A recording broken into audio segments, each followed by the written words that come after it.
Na kama jina inaweza kufanyisha shetani hakuna shock. Je, nguvu za Mungu je? Bwana asifiwe. Amen. That's why Mungu anamwambia Musa, I will fight for you people. Hakuna ni nani hizo kunungunika. Nani hizo kunungunikia Mungu apenda. Maana Mungu anachukia manunguniko. Bwana asifiwe.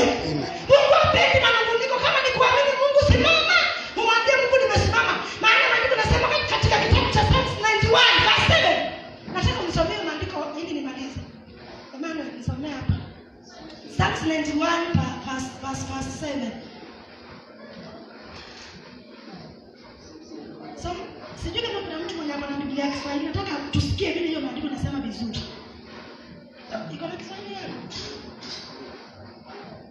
Hakuna mwenye ana Biblia ya Kiswahili? Soma mama. Soma kama ni English. Psalms 91 verse 7 says, 1,000 may fall at your side, 10,000 at your right hand, but it will not come near you. Yes. Ndio sababu maandiko nasema yote ya kwamba 1,000 wanaweza kukuangukia. Na this time wa kuangukia wengine lakini hawatakuumiza. Kwa nini? Maana tuko protected. Damu ya Yesu imetufunika, wapendwa. Na ukijua ya kwamba damu ya Yesu inafanya kazi, utaanguka na useme ninafunika watoto wangu kwa damu ya Yesu. Maana damu ya Yesu pekee tuko protected. Amen. Damu ya Yesu inajaa nguvu. Damu ya Yesu sio damu ya kondoo. Damu ya Yesu sio damu ya mbuzi. Lakini damu ya Yesu pekee iko na uwezo wa kutulinda, wapendwa. Tutatembea gangani, tutatembea shughuli, wakati tutajua ya kwamba tumebeba jina kuu. Tumebeba jina la Yesu. Tunaamrisha namna yanatendeka. Praise God. Mimi nakwambia uzao wangu, mamangu alikuwa mtumaini. Niliti saa hii, hata kama angekuwa hai simuogopi sababu hakuna siku nimemwogopa. Yes. Na nilikuwa namuita mamangu na nikijua vile hako. Lakini sikumuogopa sababu hata yeye alikuwa anajua niko na Mungu. Alikuwa anajaribu aiyetu. Na unajua kwetu ukizaliwa ukiwa firstborn kwenu, mimi si firstborn, kuna mwenye nilisikianga nipasingi sijaimuona, lakini nikizaliwa nilijipata mimi ni firstborn. Bwana asifiwe. Na wakati nilizaliwa mimi nasikianga sijawahi jihusisha na hizo vitu, maana mimi niliokoka nikiwa mdogo sana. Kwa sababu niliangalia situation ya kwetu nikaona hapa vile kuna hendwa, nisipojificha kwa Yesu sitatoboa. Bwana asifiwe. Na kwa sababu hiyo kitu ikaniweka uoga, nikaona siwezi jificha kwa maandi wangu, siwezi jificha kwa relatives wangu, maana niko kwa Yesu tu. Na huyu Yesu ndiye amenifikisha hapa. Huyu Yesu anajua vile amenilinda hiyo miaka yote. Bwana asifiwe sana. Nakumbuka kuna shosha yangu nilikuwa nimetoka kuangalia results zangu za KCPE. Sababu watamu shule watamu. Niko tu na furaha yangu vile nitapelekwa shule. Vile tu usilijua uko na kasaike. Kana kasaike unaangalia umepita, hata kama ukupita Zumbati utapata barua. Na nilipopata kanisa uko na ngapi, nikamwambia wewe sasa utasoma na hata bwanako alikufanga hata hautaiza hawa watoto. Sasa mimi nikamuuliza, unajua mimi nilimwongelesha kama na mtoto maana niko mtoto. Nikamwambia sasa hiyo sina boyfriend, sijaifikiria kuolewa. Wewe ndio uko na maandi wako, maandi wako ndio wanavaa kuwa na watoto na ndio wanavaa kuwa na mabwana. Sikujua kama hiyo neno limeenda liko na uwezo na nguvu. Lakini wakati ukafika na miaka ikapita, hao maandi wangu hawakuwa waliolewa wakarudi kwao. Lakini nashukuru Mungu alikuja kushuhudia harusi yangu. Na moyo alisema sitaolewa. Lakini mimi kwa sababu niliongea na Mungu naye ni Mungu tu, hizo maneno akazitupa kwao. Sikujua Mungu alifanyaje. Ninakwambia Mungu atafanya chochote atupiganie. Hallelujah. Mungu atafanya chochote atupiganie. As long as wewe ni mtoto wa Mungu, as long as wewe ni mature person, as long as wewe ni born again, God will fight for you. Amen. Bwana asifiwe. Amen. Yes, mimi sikujua kabisa maneno sitakuwa affected kwao. Wale maisha yangu yalienda hivyo. Lakini Mungu akanijalia. Hata kama babangu aliingiwa na hiyo roho ya kutosomesha wasichana, kwetu wakati huo msichana hata akipita angesomeshwa, alikuwa anaambiwa msichana ataoleka na mtu mwenye ako na mali. Haleluya. Amen. Haleluya. Na hiyo ikaenda hivyo, lakini mimi nashukuru Mungu. Mungu alikuja kivyake. Mungu akanifunika kivyake na Mungu akanilinda kivyake. Wale watu waliniambia nitaishi maisha mabaya, watu walikuja mchana kushuhudia nikiwa kwa kale bibi harusi. Sio mnakajua? Si mnajua kale bibi harusi venye kanakuwa kamepangwa, alikuwa anachungulia vitu gani? Anamwambia hai, ukiwa kwa kiatu utaki kugundua uone wakutumie vichawi zingine zikuje kwa macho. Praise God. Yes, Mungu atageuza. Ninakwambia Mungu atatupigania. Na as long as maandiko yanasema God will fight for you, atakupigania. Hata limit. Sisi wenyewe ndio tunalimitiki Mungu. Yes. Wapenda sisi ndio tunawekea Mungu. Mungu unaweza fika hapa na mimi parara. Patia Mungu nafasi ya kwanza. Patia Mungu nafasi yote ya maisha yako. Kama ni watoto wako, patia Mungu wa watoto. Hata kuna siku tulikuwa na mume wangu, tulikuwa tunatolea ambi sadaka. Tunamwambia Mungu mtoto ni wako, tupatie, tunamkabidhi kwako. Amen. Tunampa sadaka kwako. Yes. Sisi tumefanya mambo mengi na tukamwambia Mungu mtoto okay, nashukuru Mungu atutaili. Mimi sijaili vile na mtoto wangu. Nakwambia nampenda sana mtoto wangu. Kinguza yule mtoto umeniguza mimi. I love her so much. Si kama wengine siwapendi. But kwa pamoja na udhaifu alikuwa nao, niliafu nimpende. Mungu alinipa upendo nimpende kiasi ya juu. Hata kama na kakiwa hivyo kalikuwa kakusaidia sana. Kama fanya mistake hata zingine unaipika. Lakini Mungu ananipatia tu roho wako kapenda. Bwana asifiwe. Lakini wakati Mungu alikaondolea wapenda mtoto wangu. Haleluya. Mimi na mama nani sumeishi leo wakati mmoja ambii uko mgeni. Na hivi unamjua. Mungu alimuondolea hivyo. Hakuna kitu tutafanya sisi na kutoa sadaka. Tunatoa kwa bahasha Mungu kwa sababu ya ambii. Sisi tumemfanya kile ambacho shetani hakuweza kushinda kwetu. Hatukufikiria tumpeleke kwa madokta. Tulikuwa tumpeleka kwa Mungu. Na huyo Mungu ndiye anaenda kutupigania. Yesterday alikuwa anatutanisha kwenda tuition. Nikiongea tu naye tulikuwa naanza kastera gangu anaitwa Vitu, sinampenda sana ni wa kutoka kwa Kisumu. Hiyo watu wananipenda hata kutoka Kisumu. Ati shetani akanikumbusha anaweza ngojeka na anaenda shule. Mimi nikauliza shetani, nikauliza nini sasa unaleta shetani? Na nikamwambia Vitu zote tukaombe. Nikaomba 3 minutes prayer na hiyo kitu ikamwachilia na akaamka. Nikamuuliza ndio ulikuwa unafanya nini? Nilikuwa nafunga kiatu niende tuition. Nikasema shetani unakujaga always late. Shetani anakujaga hizo sababu wakati wa Misri. Wanawasili walipopita, yeye ni na ujinga yake. Sababu kuna hekima Mungu angepatia huyo mfalme. Sababu alikuwa na ujinga uchawi, anafanya sticks zake nyoka. Kuna mahali na mengine Mungu angetaka kumwambia. Mungu angemwambia utakufia hapo. Mungu alitaka akufia hapo. Mungu alitaka amwangamize. Mungu alitaka aibike. Sisi tunafaa kuaibika. Ni maadui zetu wanafaa kuaibika. Praise God. Amen. Wewe ni mtu wa maana sana mbele za Mungu. Wewe ni mtu wa maana Naomi. Wewe ni mtu wa maana nani? Wewe ni mtu wa maana. Hicho. Unapotembea tembea na mjasiri. Tembea ukijua kwamba wewe ni mtoto wa Mungu. Na hakuna kitu kinaweza kukuchaji. Hakuna kitu kinaweza kukulimit. Utaenda mahali Mungu alisema utaenda. Hata kama kwa njia utakuwa na mashimo. Wacha niwaambie. Hata kutoka kwa hii mlango hadi pale hakuna shimo, si ndio? Lakini pale nje sikuna mtani. So maisha lazima itaenda hivyo wapendwa. Hata kama kutakuwa na mitihani, lakini utaweza na makata. Kuna ushindi.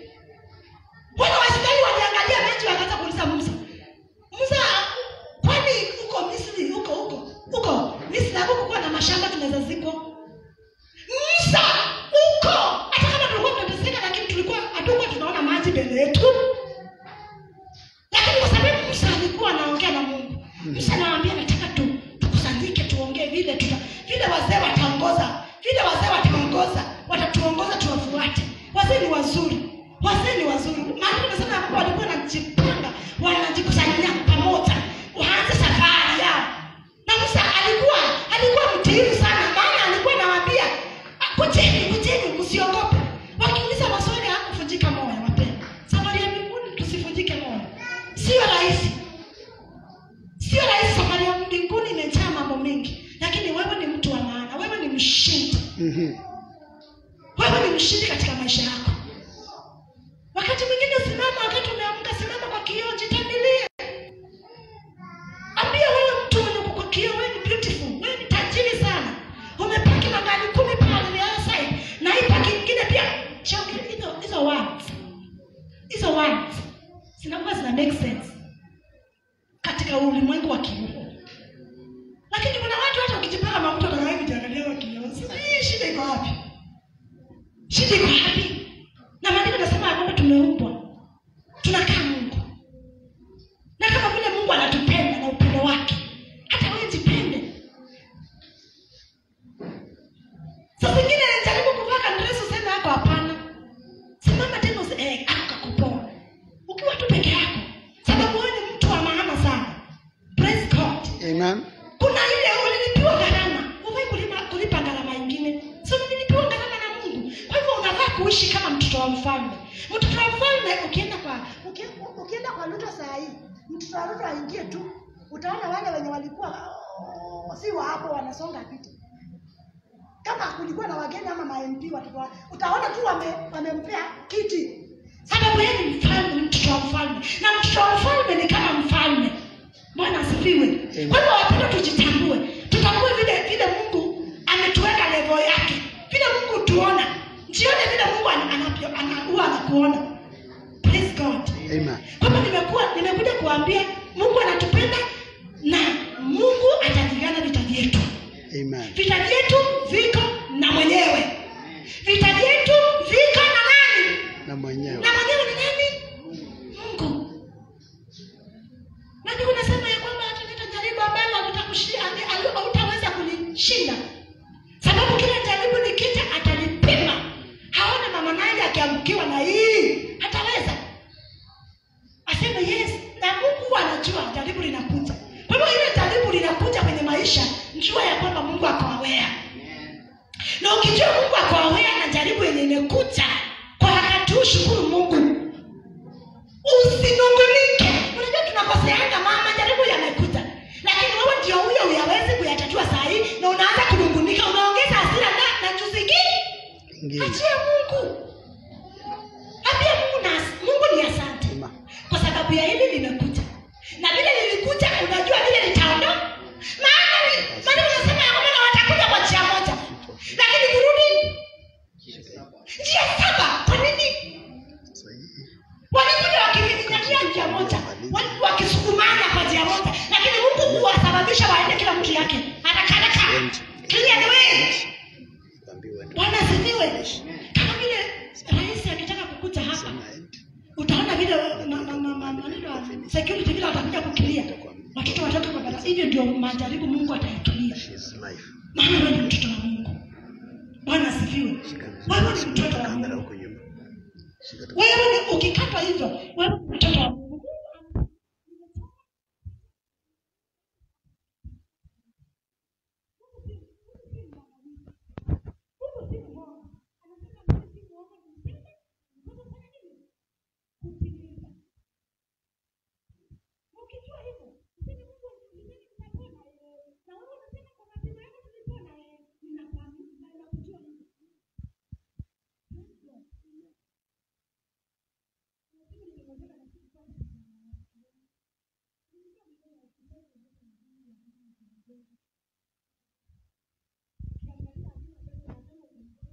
Tuanze kulalishwa na huko na pesa za kulipa na kutoka ujui. Nikamwambia mwanangu twende tu nikanunue na yote. Nilikuwa na 150 kwa simu. Nikaenda kumwambia hata mimi mwenyewe sikumuuliza nimengojeka hii nataka hii, nimwambia direct nipatie kale kama offering rahisi. Sababu sasa sina otherwise, lakini nilikuwa najua kuna Mungu. Hizi dawa nakunywa tu, lakini Mungu anayeponya ni nani? Ni Mungu. Sababu sina uwezo wa kununua strong, nilienda kununua ina niaminie Mungu kwa hizo, na Mungu alikuja. Bwana asifiwe. Amen. Praise God. Amen. Ukijana wangu kuna last year but last year kalingojeka kakalazwa haka. Na mimi wakati nilisikia daktari anasema ati kalale, kakaliwe, nilitoka kwanza nikaenda huko reception. Nikauliza Mungu uko hapa? Hapo tu akasonga, aliangalia akashtuka, naongea. Niliuliza Mungu kwa sauti, Mungu niko sure uko hapa na uko aware of this case. Na nikatoka nikaenda kwa room tena. Nikaangalia mtoto wangu ndio huyo anasukumiwa hiyo kitu ya inaitwa aje? Ya kuweka oxygen. Nikauliza oxygen na nilikuwa naiona kwa watu wa corona. Imenifamia huko. Naongea tu sasa hivi, kwanza nimekasirika sasa hivi, hata sina amani na babake. Juu naona shetani. Naona nini? Shetani. Naona shetani mahali hafai. Umeona wakati unaona shetani mahali hafai? Yes, naona shetani mahali hafai, maana huyu ni mtoto wangu na mimi najua kuna Mungu. Na nikaangalia daktari, nikamuuliza, "Nini unapima?" Akaniambia afumui inakatika. Nikamuuliza nini?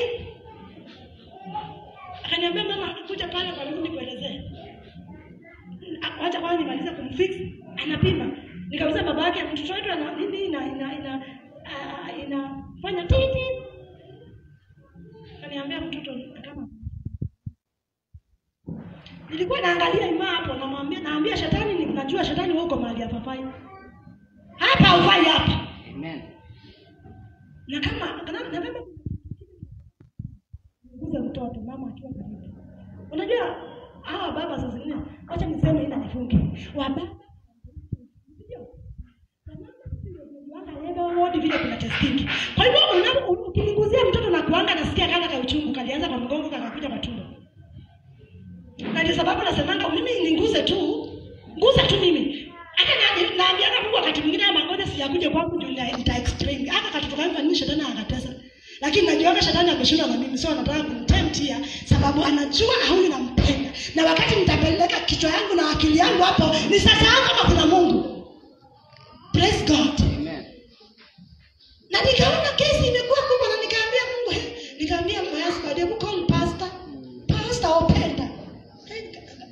Baba wananga kanisa ako nikamwambia Masai ninaelekea ni maombi hawezi kosa kuwa kusikia. Kesi imekuwa kubwa, mtoto wangu ako kwa oxygen. Mimi sasa hata sitaki kumuona. Niko huko. Ninaulizana huko na Mungu wangu. Na sasa hiyo siku sasa kuna wasichana wanavaa kusafiri. Kuna wasichana wako kwa nyumba wanavaa kupanda ndege hiyo usiku, na sisi hapa mtoto ndio hii hali hii. Na hiyo pesa yenye ilikuwa inawakilia ndio huyu aliandimitiwa nayo. Uone vile shetani anataka kujidhihirisha, lakini ananga uwezo. Mimi sikumuonyesha ya kwamba shetani unaweza. Nilijua ya kwamba shetani kwa mahali ya kijana yangu, na tena nikikumbuka ni kijana mmoja. Hapa hufai. Praise God. Amen. Hapa nitakupiga na magoti na hata na kila kitu. Bwana asifiwe sana. Lakini tulipoita mtumishi wa Mungu alikuja na tukashikana mkono na tukaombea kijana yangu. Na mimi nikaona kijana yangu hapa penye pastor alienda hivi, tutamwafika tukawaambia mtoto wetu ametolewa kwa oxygen. Na alipotolewa kwa oxygen tukapewa kitanda juu upstairs. Na mimi nikaambia bwanangu na mtoto wake, lakini hapo na mimi nikashughulike kwingine pia. Nikiwa kwa jeshi shetani akaniambia utaenda kuwakilia na nini? Na lazima hii airport yetu watu wakule pesa. Nikamjua Mungu, sasa naenda kuongea na huyu agent ape pesa hao wasichana niwakilie juu tutachoma ticket. Leo ndege ilikuwa tunatoka kwa saa 9 usiku. Bwanangu hiyo siku aliniachilia, nikaenda nikapeleka wasichana wangu na Mwarabu, na yeye Mungu akamguza huko akanitumia pesa na mimi wasichana wangu wakaenda. So shetani alikuja late. Juu kazi nilifanya na mtoto wangu akatolewa kwa oxygen. So nikiwa airport katolewa alikuwa akako oxygen. Bwana asifiwe. Amen. Nilikuwa napata kuonyesha ya kwamba Mungu anatupenda. Na mambo mengine yanaweza kufanyika Mungu akuonyeshe jinsi anakupenda. Wacha nikwambie, Mungu kuna vile anaweza tumia sijui ana express upendo aje. Kuna kitu kinaweza kukutendekea maishani ticha. Mungu akwambia mwanangu nakupenda. Nilikuwa nataka kukuonyesha nakupenda. Praise God. Amen. Naomba tukasimame.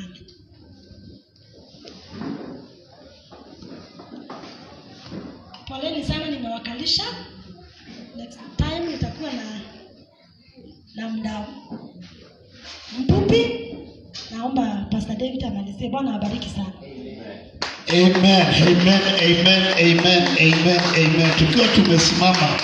Tukiwa tumesimama namna hiyo, there is something I want you to catch in this message that when God looked at Moses na akaona watu wanalia wakiangalia Moses, and people were like, Musa, mbona ukatutoa Misri? Huko tulikuwa tunakula malenge, vitunguu. Can you imagine? Watu wametolewa kwa utumwa. Wameambiwa nimewaahidia nchi ya maziwa na nchi iliyojaa asali. Na sasa hapa badala ya kuangalia ile ahadi, wanaangalia Moses, wanakumbuka malenge, wanakumbuka vitunguu. Can you imagine? This is disgusting. Yaani watu wametolewa kwa utumwa, lakini bado wanakumbuka vitunguu. Do you know there are other people even in the church today? They are delivered and God has promised to give you the best. But bado wanakumbuka wapi? Kwa malenge na kwa vitunguu. Mahali ambapo ulikula malenge ukashiba, lakini ukakaa kwa utumwa. Mahali ulikula vitunguu vitamu, lakini ukakaa kwa utumwa, ukatumikishwa na shetani. Why do you remember there? Stay in God, because in God He will definitely show, because He has called you and He has prepared a greater destiny before you. Ni lazima atakupitisha na atadhihirisha ukuu wake. Utabaki ukisema ni kweli kulikuwa na Mungu, na huyu aliyeniita ni Mungu mwaminifu. They were crying to Moses, and Moses was like, watu wananisumbua Mungu, I told you. Lakini Mungu akamuuliza, kwa nini unanililia wewe? Geukia watu waambie wanyamaze kimya na watazame vile nitapigana. God is there for you. God is there for you. He wants to reveal himself, and he wants to show your enemies that you are his, and he is there to fight for you. If he said you will go, you will go. If he said you will be delivered, you will be delivered. If he commands the sickness out of you, it must go, because God has said it. Pigia Yesu makofi mazuri. Alimuuliza Musa, mbona unanililia wewe? Wacha kunililia. Tokea watu na uambie wacha ujinga. Malenge, walikula malenge na mimi naenda kuwapatia asali. Walikula vitunguu naenda kuwapatia maziwa. Kule walikuwa watumwa naenda kuwapatia nchi yao. Kule waliteswa naenda kuwaweka uhuru. Waambie wanyamaze kimya waone vile nitakavyofanya. Na kama alivyosema, shetani anakujaga always late. Bwana Yesu apewe sifa. Baada ya wao kufika Pi-Hahiroth kukabili bahari, nyuma yao ni jangwa. Mungu akasema hapo ndio nataka kujidhihirisha. Mahali ambapo unaona ni mwisho, God is there. Ako katikati ya mwisho na wewe. God is there. Ako katikati ya mwisho na wewe. Mahali unasema sasa mimi nimefika mwisho hapo pengine. Have you ever seen wakati mtu ni mgonjwa, watu wameenda kumtazama, alafu wakitoka utawauliza anaendeleaje? Wanakuambia huyo ni Mungu tu. When they say it is God too, they mean they have seen nothing else except God. And when you see God, God will definitely reveal himself in that problem. Praise the name of the living God. Wakati uko mwisho, Mungu ako katikati yako na hiyo mwisho. Haujafika mwisho, wewe ndio unaona mwisho. Haujaona Mungu hapo katikati. Kama ungeliona Mungu katikati yako na shida, basi Mungu anadhihirika. When they were murmuring, when they were crying, God told Moses, tell these fools to shut up and open their eyes.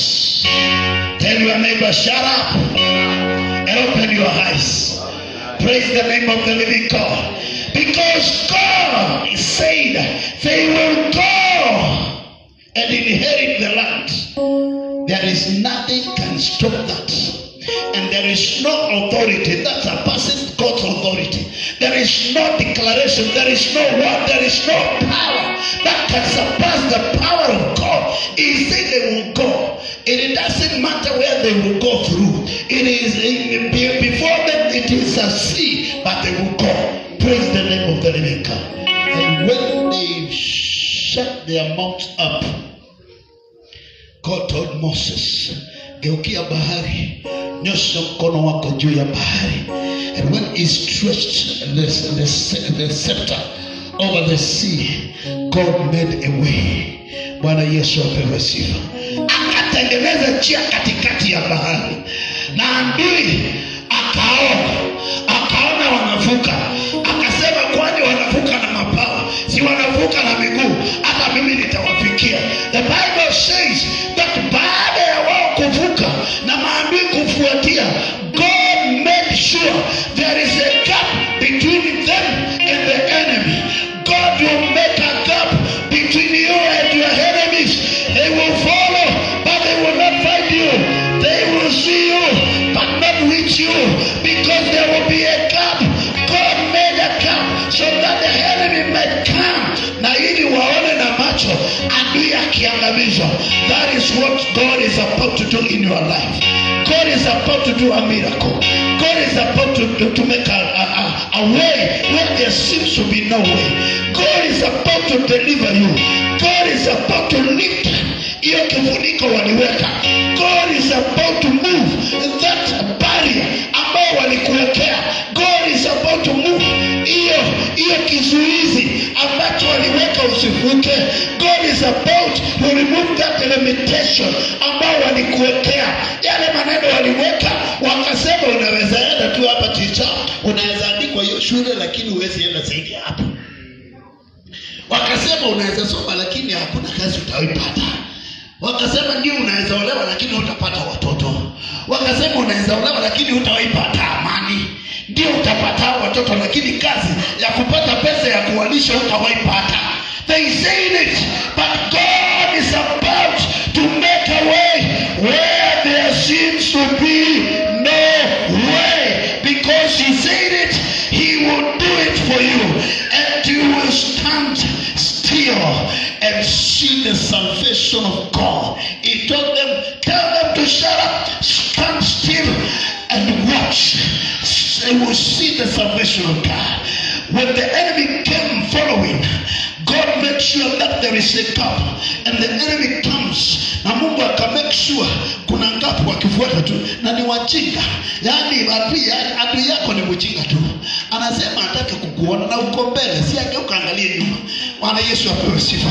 You don't want to see me, therefore turn and look behind, because I will remain ahead of you, and as far as I'm ahead of you, you must see me. Praise the name of the living God. God will make sure that you are ahead, because the Bible says utakuwa kichwa sio mkia, utakuwa mbele wala si nyuma, na ukiwa mbele wala wasiotaka kukuona wakaange hapo nyuma wakiangalia nyuma. Pigia Yesu makofi mazuri. Mungu ana kusudi moja tu, kukuweka mbele, kukuweka juu, kukuweka kiongozi, si nyuma, sio chini. Bwana Yesu apewe sifa. And therefore the enemy comes following, and God makes sure that wote wameingia kwa bahari. Amewatoshanisha wote wakaingia kwa bahari, wakisema si tutaingia kwa bahari, si wamevuka, bado tutavuka.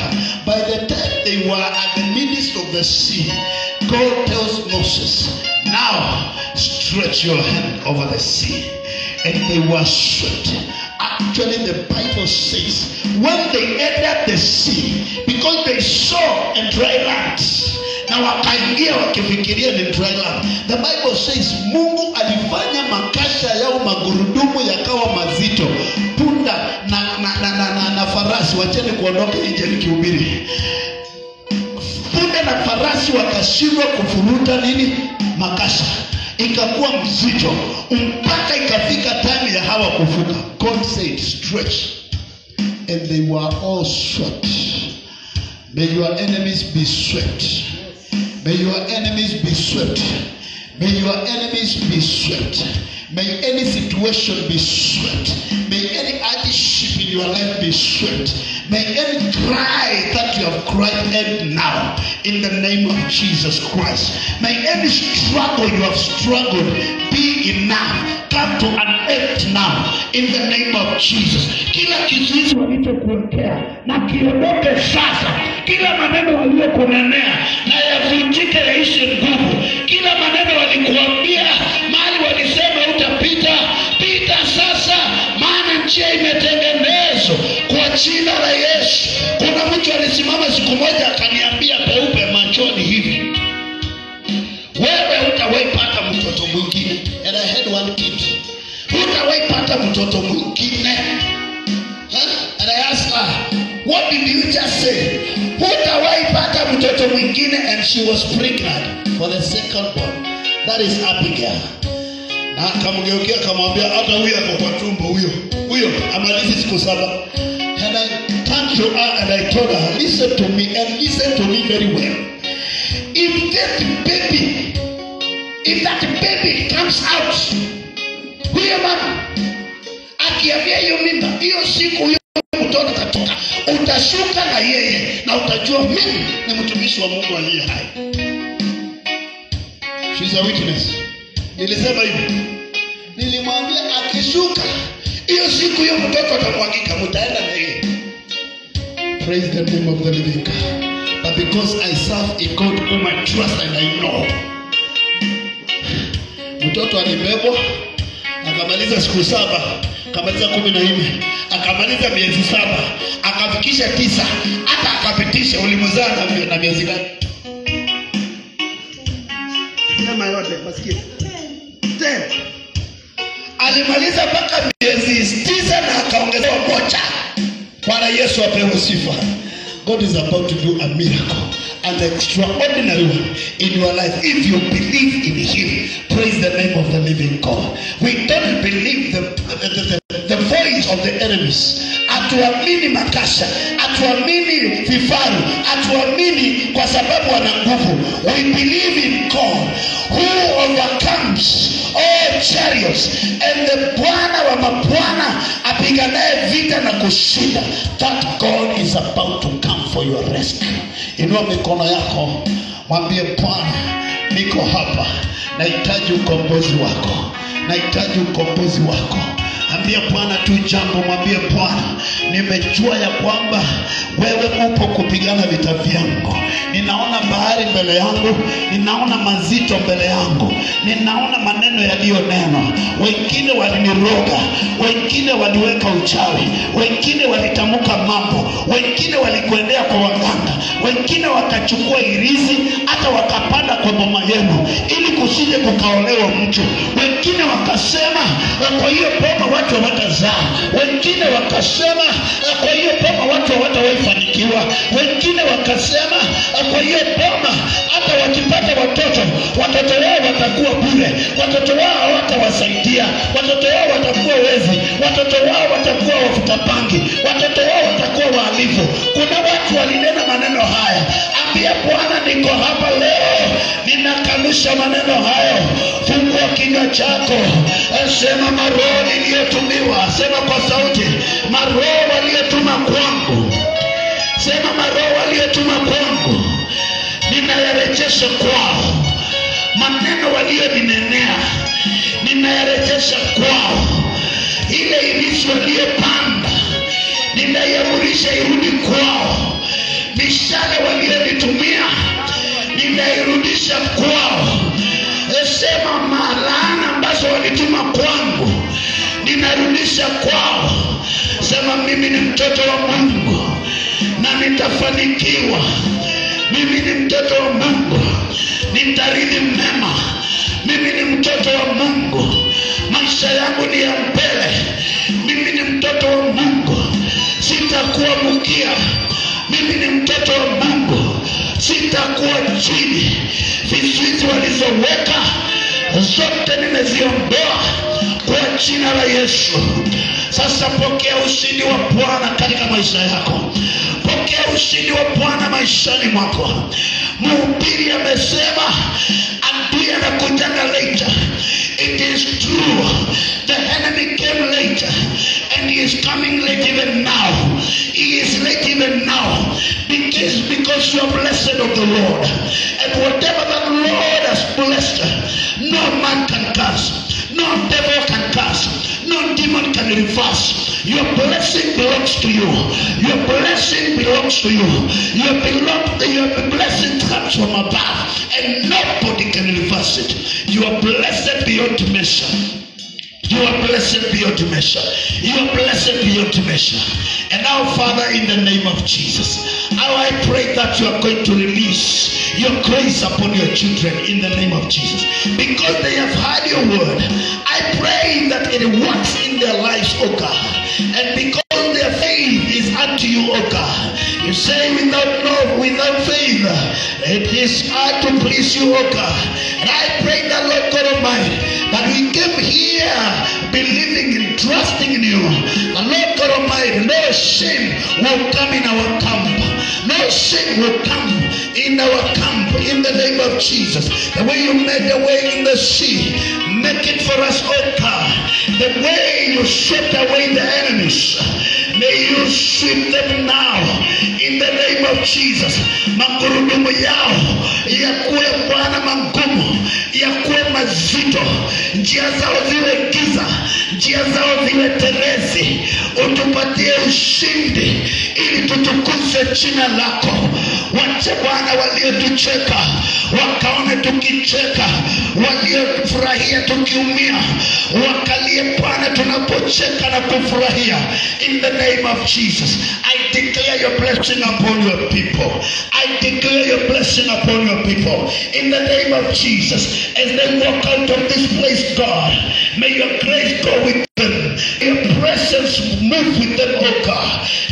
My God, I pray that you carry them above the expectations of the enemy and above the levels of the understanding of their enemies. In the name of Jesus, I bless them in the workplace. I bless them in their houses. I bless their families. I bless their children. I bless whatever they put their hands to do.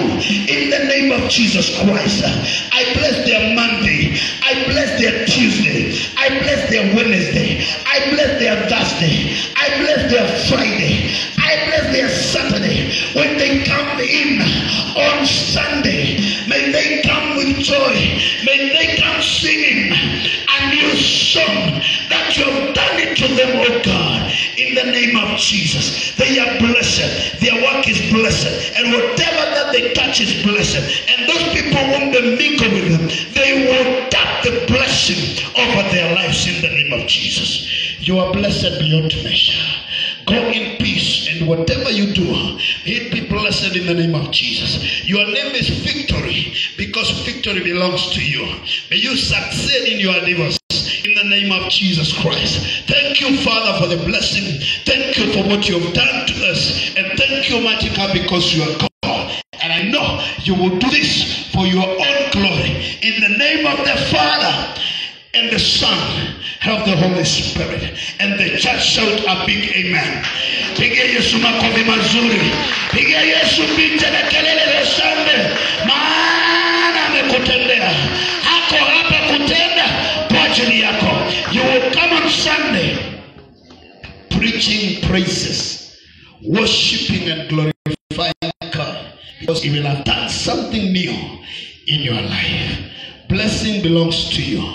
And now may the grace of our Lord Jesus Christ and the love of God and the fellowship of the Holy Spirit be with us now and forevermore. Amen.